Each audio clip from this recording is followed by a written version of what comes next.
Dryas recente, tu já ouviu falar nessa parada? Basicamente foi um período de rápido resfriamento do hemisfério norte do nosso planeta, enquanto estava ocorrendo o final da última era do gelo. E o que isso tem a ver com o último vídeo desse canal? Tudo a ver, inclusive eu te recomendo assistir aquele vídeo lá primeiro, que eu falo de Atlantis e de Göbekli Tepe, antes de acompanhar o que eu vou compartilhar aqui com vocês. Basicamente, então, o Dryas recente, enquanto o planeta Terra estava, de modo geral, esquentando, durante um período ali de mais ou menos 1.200 anos, mais ou menos ali entre 12.900 a 11.700 anos atrás.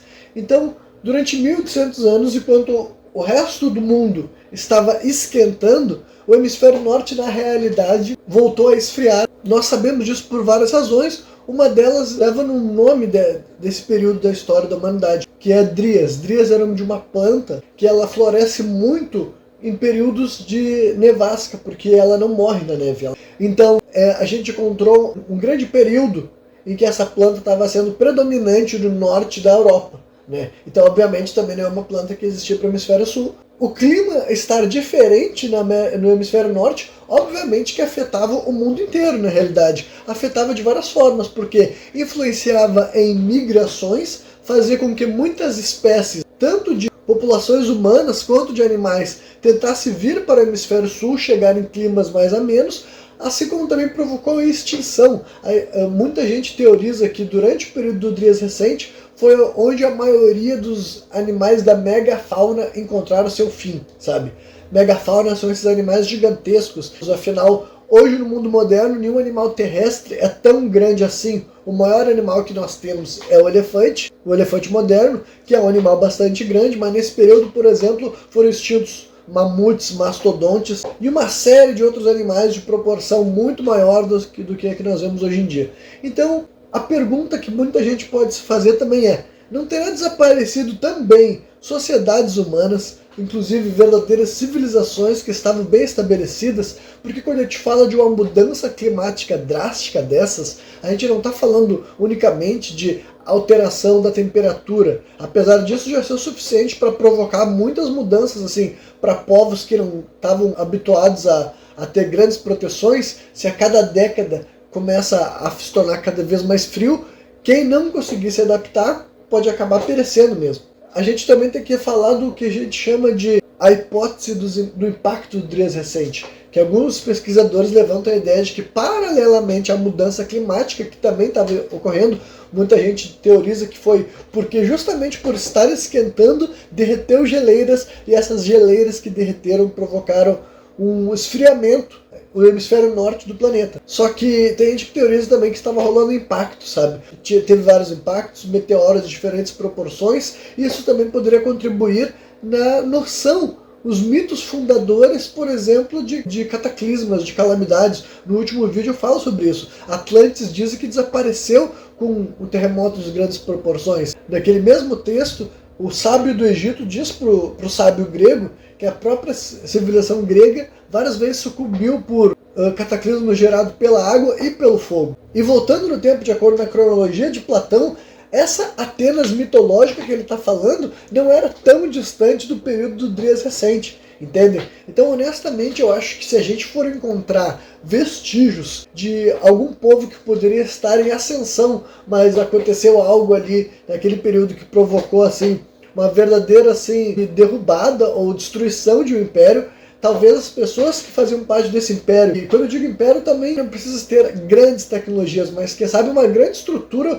por vários quilômetros mesmo assim de extensão, seja na América do Norte, seja na Europa, e inclusive também em qualquer outro lugar do mundo, entendeu? Nesse momento eu não estou me limitando a dizer, porque se a teoria envolve justamente uma mudança drástica, né, foi algo tão catastrófico, capaz de extinguir animais gigantescos, por que não um grupo humano que estava começando a despontar, estava começando a reunir uma grande comunidade? Justamente as comunidades maiores são as que têm mais necessidades e são as que podem mais assim sofrerem devido a cataclismas, né? Enquanto grupos menores, pela questão de haver menos necessidade, menos pessoas para se manter, são os que têm mais chances de sobreviver. Inclusive, eu acho que pode ter acontecido esse processo de pessoas que estavam em tribos, porque quando eu estou falando em questão civilizada, eu não estou nem separando transformando essas pessoas civilizadas em uma organização menos que tribal. Pode ser uma organização tribal também, mas uma organização tribal em maior escala, que já engloba mais culturas e já tem uma coesão para conseguir alcançar objetivos maiores,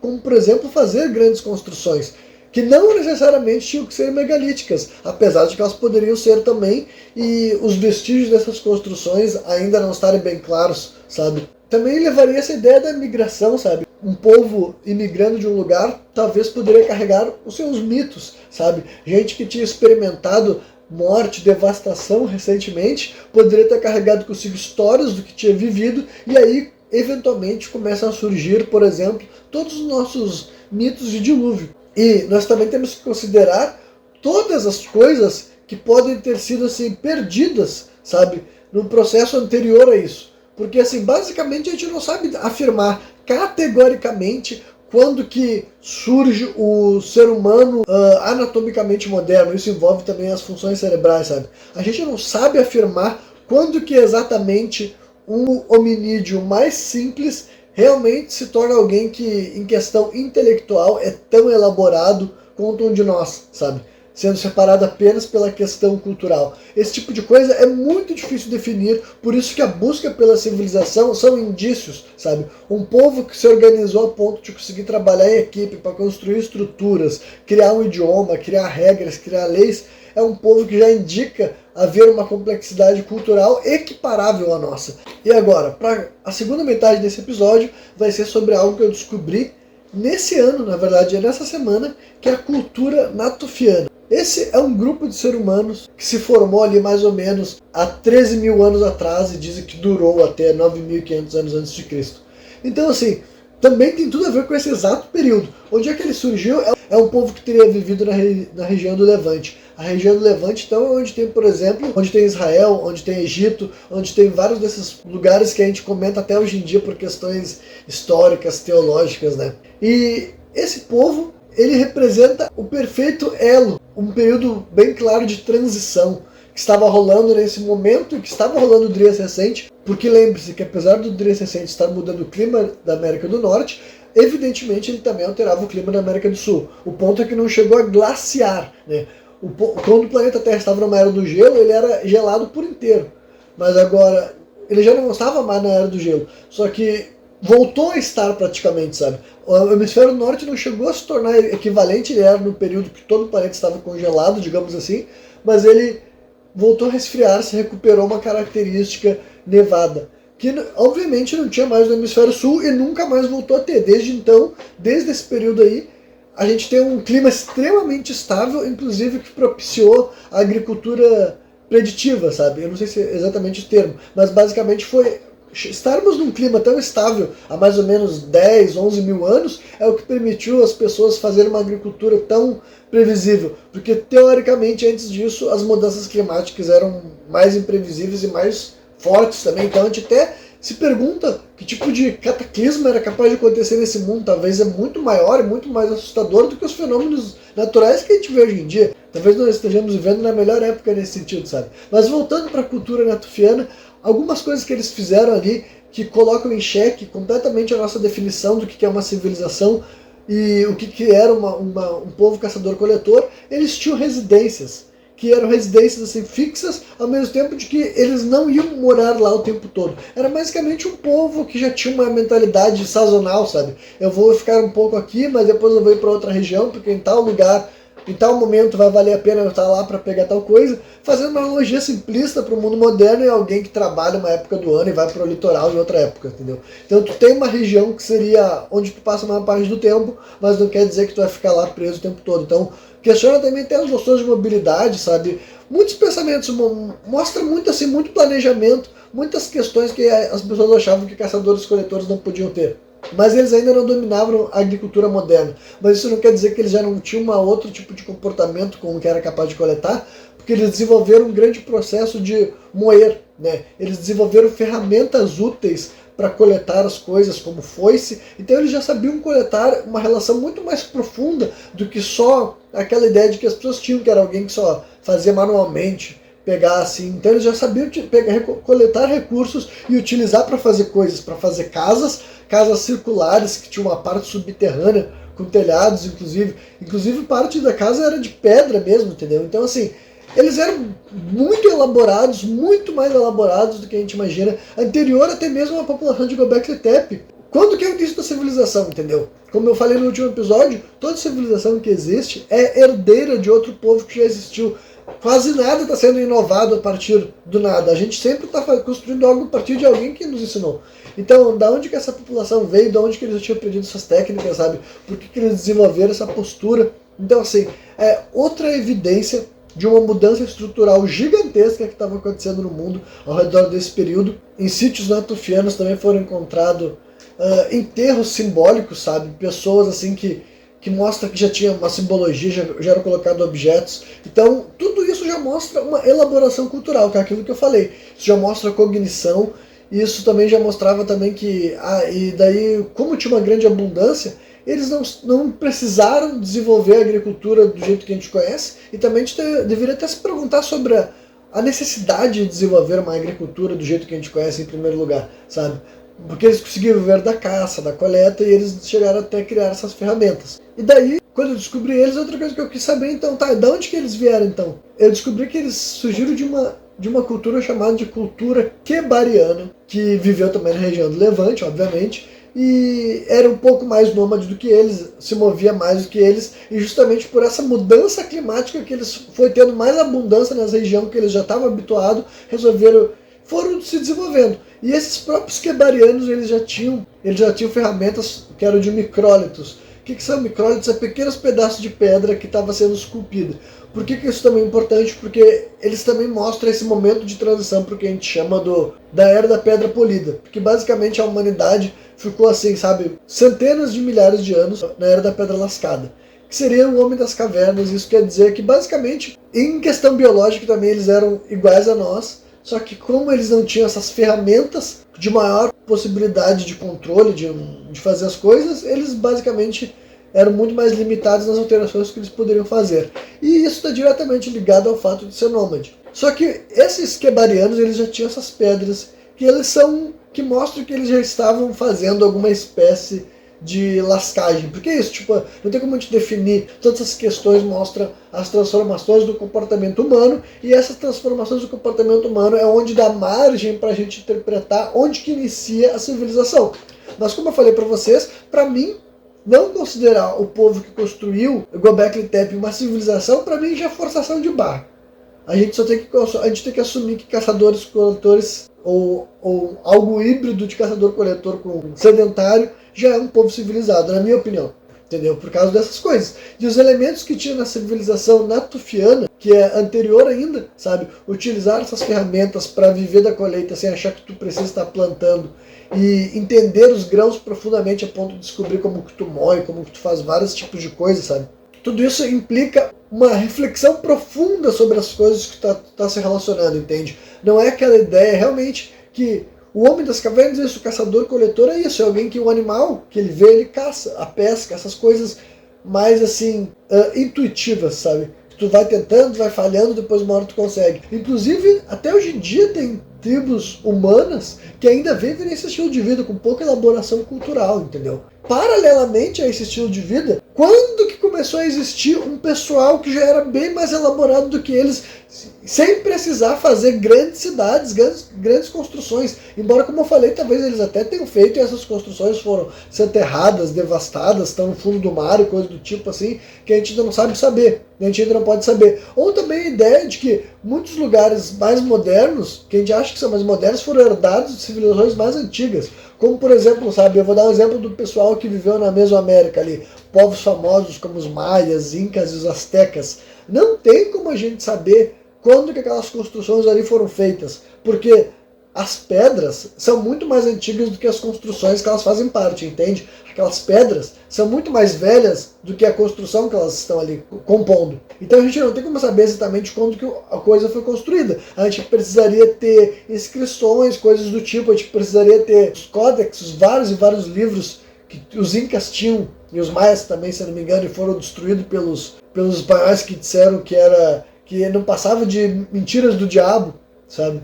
Então, assim, a gente precisaria ter essas coisas para tentar teorizar um pouco mais em que período histórico eles se estabeleceram, se eles estavam realmente herdando uma cultura. Se vocês forem atrás desses nomes astecas, vocês vão ver que realmente tem várias populações terminadas em Eca que precederam eles. Mas agora, qual é a original? Quando que começaram a erguer aquilo ali? Ou quando que a gente está achando que as pessoas fizeram, mas na verdade tem gente que está usando isso muito antes, sabe? Tem gente que especulou isso até mesmo das construções do Egito, por exemplo, sabe? Que a gente tá enxergando um Alto Egito da época que já era bem estabelecido, quando era o reino de Kemet, se eu não me engano esse era o nome, eu posso estar errando, mas tudo bem que era o nome que eles chamavam lá no reino deles, mas eles já provavelmente estavam construindo em cima de fundações estabelecidas por um outro povo, que talvez eles descendiam, ou talvez não, ou talvez eles tinham conquistado uma região que antigamente era de outra civilização, já também, porque é muito difícil encontrar esses registros, os mais antigos de tudo quanto é lugar.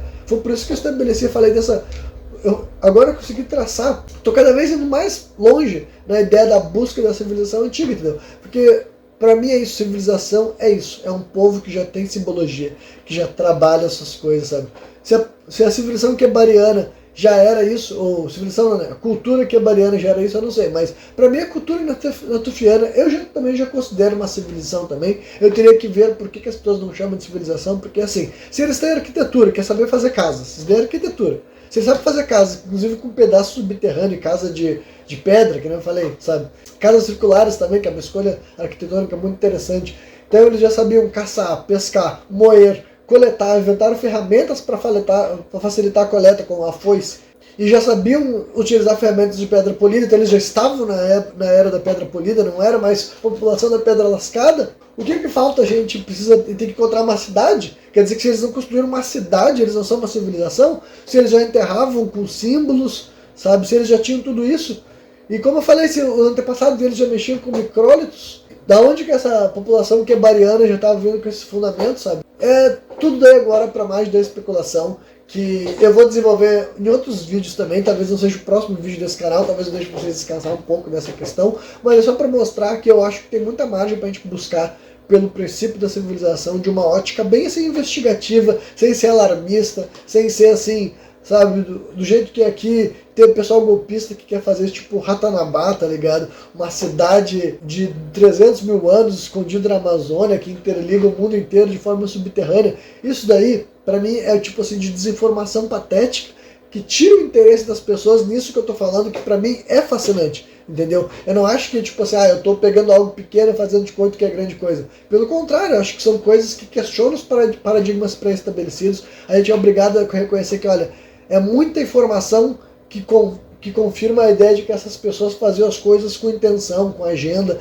eles se questionavam profundamente, e não é porque eles não deixaram um registro mais robusto, eles já faziam arquitetura também, no sentido de arquitetura não, cerâmica, eles já faziam estatuetas, coisas desse tipo. Então, quem sabe o que mais eles fizeram, a gente só ainda não encontrou o registro de objetos que eles fabricavam, sabe? E como eles não deixaram escritos e coisas do tipo, é difícil teorizar qual tipo de capacidade teórica eles tinham de elaborar. A linguagem também é tipo de comunicação, mas sugerir que eles não tinham alguma espécie de vocalização, de conversa, eu não sei se é aceito ou não, sabe? Eu não sei quando que as pessoas aceitam que as pessoas começaram a conversar, justamente porque a questão linguística chega uma parte que a gente só discute teoricamente, a gente não tem mais nada para sustentar assim de forma empírica, não tem nenhum registro, nenhuma imagem, nenhuma pintura, nada, então chega uma hora que a gente só tem que teorizar sobre como que as pessoas começam a falar e por que levou as pessoas a ter uma conversação mais complexa e adquiriu essa capacidade de abstração, que basicamente é essa característica humana, é a capacidade de discutir sobre o nada,